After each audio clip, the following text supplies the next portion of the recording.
कैसी है ये बंदा किस टाइप दा है स्टेटस दा माना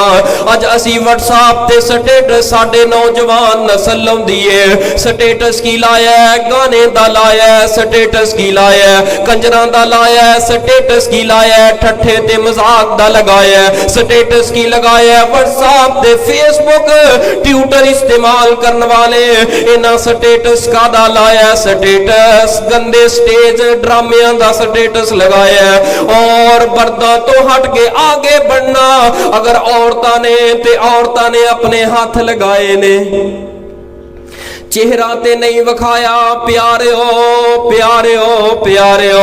अपनिया बीबियां नू समझाओ कि अपने जिस्म दा कोई भी हिस्सा स्टेटस लगाना जायज कोई नहीं किसे नू दिखान वास्ते अगर लगाना है स्टेटस कुरान दी आयत लगाओ लगाना है स्टेटस बयान लगाओ हो सकता है स्टेटस लगा होए थोड़ा जिहा बयान सुन के कोई बात किसे दे दिल अंदर उतर जाए ओदी हदायत दा सबब ते जरिया बन जाए तेरी भी कब्र संभल जाए ओदी भी कब्र संभल जाए।